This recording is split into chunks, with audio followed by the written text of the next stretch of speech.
Hey guys, Micah from Black Bear Custom Kydex. Today we are looking at a sheath system that I built for this SOG Recon Bowie. The Recon Bowie, guys, is a really nice knife. I love this thing. It looks and feels so good. Let me know your thoughts down below. I don't know too much about SOG, so I'm not going to go spouting off about any of the details of this thing, but what I will say is I do own a few SOG knives myself, and I might be mistaken, but I do believe like the ones that have the, metal bolsters or guards or leather wrapped handle, or actually it's a leather stacked handle, not wrapped.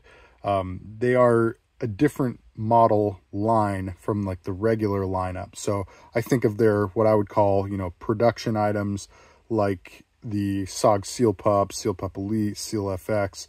Those kinds of things are kind of like the mass produced ones. And then I think of this kind as a little more of like an artisan, handmade or hand finished at least. But let me know in the comments down below if you have any insight as far as that goes. I'd love to know. But this knife just looks and feels great. And honestly, I think a lot of SOG's fit and finish are just nicer than you'd expect for the price point, and nicer than a lot of other knives in the same price point. So I'm a fan. I like SOG a lot, but let me know in the comments down below. What are your thoughts? What's your favorite SOG model? Whether it be a knife, multi-tooled, or shears, something like that. Or let me know if you don't like SOG, why it is you don't like them.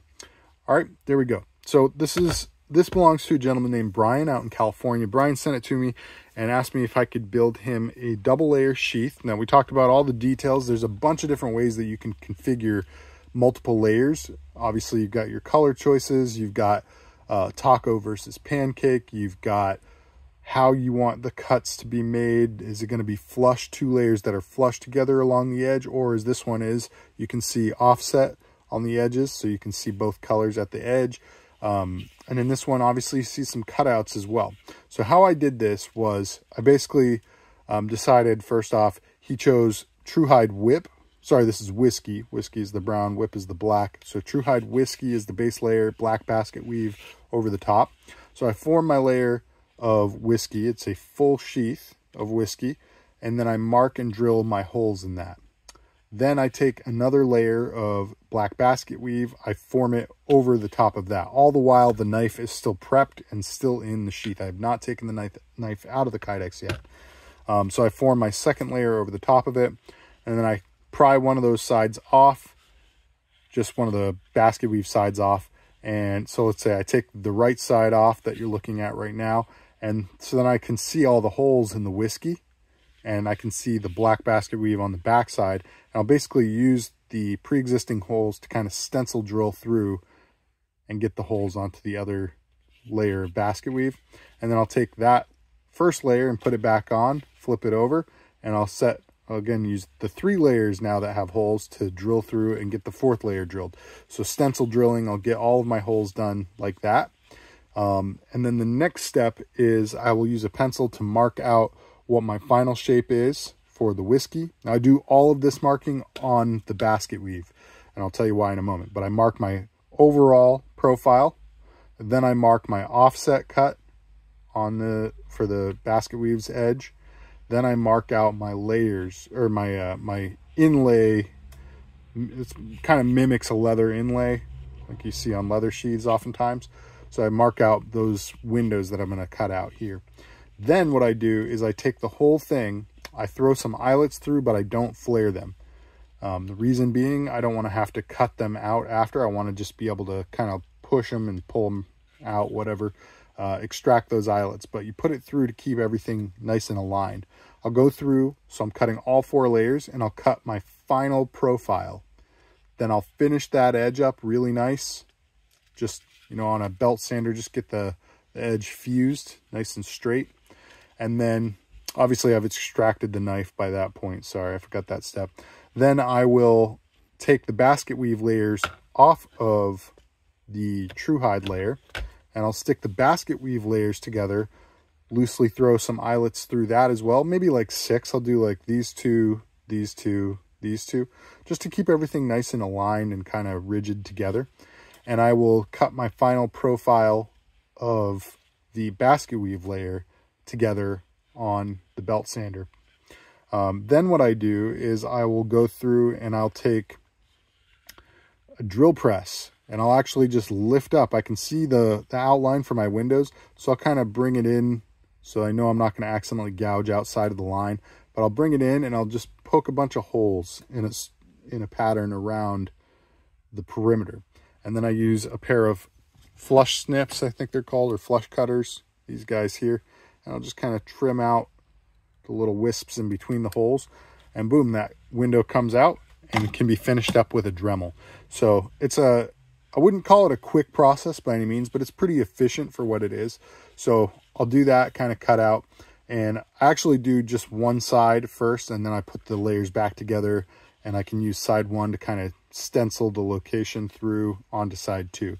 So it's a little bit tedious, but after that, after getting it nice and smooth with the Dremel, then I'll use, again with the Dremel, I'll use a buffing wheel with the Dremel and get the edges finished up nice and burnished and clean, a little bit of a bevel on them, just make them nice to look at, nice to touch, and we're good to go. Then I can finish all my outer edges of the basket weave.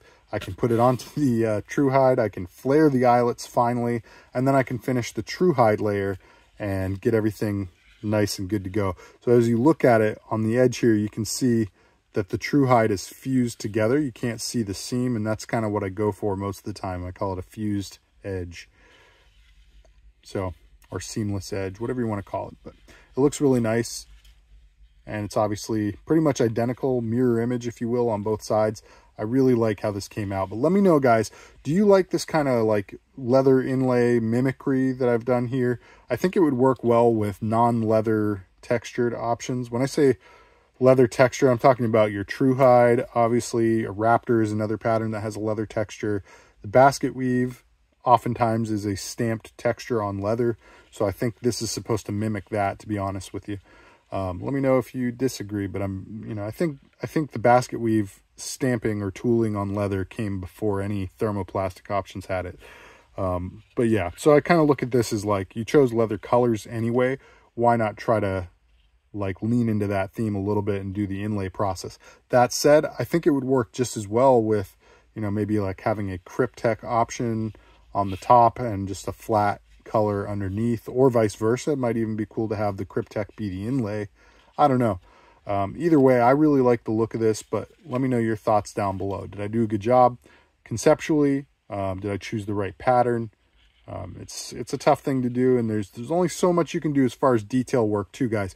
I could use my CNC to cut crazy details in these pieces of basket weave. The problem is you might get the cutout, but finishing the edges or even cleaning the edges up, you wind up with all these little chips and burrs and wisps of material that's stuck on there. So that's why I don't usually go like crazy detailed with the CNC cutouts or anything. So anyway, that's the sheath. It also has a retention strap on here with a pull-the-dot snap, meaning it has to be lifted up from the tip. Pressure from inside the loop is not going to accidentally cause that loop to pop open. It's a really nice rugged snap hardware. Going into the sheath, you have a good click. Let me wrangle that strap. Even with the strap undone, excellent retention, nice and smooth draw. When the strap is done up, that knife does not want to come out of there. It's really hard to, you can break the retention, but even if you do, you're going to bump right into that strap. So your knife isn't going anywhere. It's in there. It's very secure. Now, the carry setup that Brian asked for was a chest harness. So I want to briefly go over chest harnesses, guys. I have, in the last few years, changed my design. I've added, well, okay, previously I did what most of the other guys on the market are still doing, which is make a harness that's usually 3 points. Some guys even do 2 points of contact, which I think is a fatal mistake. But they'll do 3 points of contact, maybe something like throwing a D-ring onto the sheath, onto the edge of the sheath, and running a loop, running your straps from the harness through that D-ring, whatever. And I used to think that a 3-point harness with that D-ring setup was the way to go, because with some adjustments to the straps, you could get virtually any angle out of it. While that is true, I'll never debate whether or not that's true. I think it is true. I think that's actually a horrible design looking back at it, because if you want to change your angle, you are going to need to adjust the crap out of those straps. It's going to take you a while to figure out what feels the best. You have to keep, putting it on, taking it off, shore up the straps in this area, loosen them in that area, and it takes forever to get an adjustment. That's just for what you're wearing that one day and the specific angle you want to carry that specific item at. If you ever decide to change up what item you have, that's a whole new set of strap adjustments. If you want to change the angle even a little bit, that's strap adjustments. It's just a pain in the butt, guys. So while it is effective, I don't want to say it's not effective. I don't think it is optimal, and it's not very versatile. The more versatile option, in my opinion, is to go with a plate design. So you connect your straps to a chest plate that has a lot of holes, maybe some slots in it, and that gives you virtually limitless angles to adjust and put your knife at, or your holster, whatever it is, to adjust at virtually any angle. And then you only have to adjust the straps the one time relative to the plate on your body, not the knife or the gun, whatever you're carrying. You just have to adjust for the plate. And at that point, you can adjust the item that you're carrying on the plate to that plate. Obviously, you're still going to have to make adjustments to your straps to make it work the one time. And if you ever decide to, put on a winter parka and wear it over that, you're adding bulk underneath the harness, so you're going to have to change the strap. But even then, guys, it's just like you make symmetrical adjustments to the shoulder straps or the torso straps, and you're good to go. It's really not hard to do it. I think that this 4-point design is a lot better as well, because everything can stay symmetrical. You only have to let a little out on each side, and you can do it the same way, and you're good to go. The 3-point design, each strap is its own animal, and it makes it a lot harder to figure out what you're doing. So how would I go about using one of these? What I would do is I would recommend you find the angle that you want to carry at. So in this case, I think I'd set it up roughly like this angle, maybe something like this. And you look at a slot that maybe is near one of your eyelets. In this case, this is my standard chest harness. You can see there's a lot of slots, guys. I put 4 long slots on each side, and then I got 12 short slots in the middle. There's 6 on each side as you look at the divide line along the center there. So there's a lot of different ways that you can mount. So I would choose to mount through one slot and either another slot or a hole, whatever's going to work out the best. In this case, we've got a short slot that I've mounted through here and a hole over here. And that's just what gave me this particular angle that I was looking at. So let me see if I can find it for you right there. That's our angle right there. So all you do is you set up your threaded posts, put some hardware on it once you figured out your locations, and then you just add the screws down through after. Now what I would recommend is that you only start threading it. It's still very loose,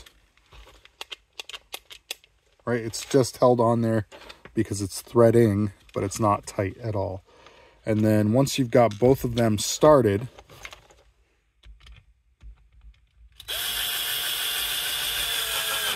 then you can go all the way down, tighten down, make sure it's good to go, make sure you're comfortable with the level of tightness. And boom. So there you go. I included some really long spacers, some long posts, and some really long screws. And the whole purpose of that is because you want to be able to get good tension. You want to get good counter pressure by pinching that rubber washer and having that counter pressure. That'll keep your sheath rigid. But you also want to avoid having it pinch and squeeze the mouth of the sheath, because that's actually going to create more retention by pinching there. So in case you have the handle at all overlapping on the plate, it's a good idea to have the longer hardware set up, and it doesn't add some crazy amount. It puts this out maybe an inch beyond the plate, so it's not that bad. But yeah, so you'd wear it like this as you're looking at it.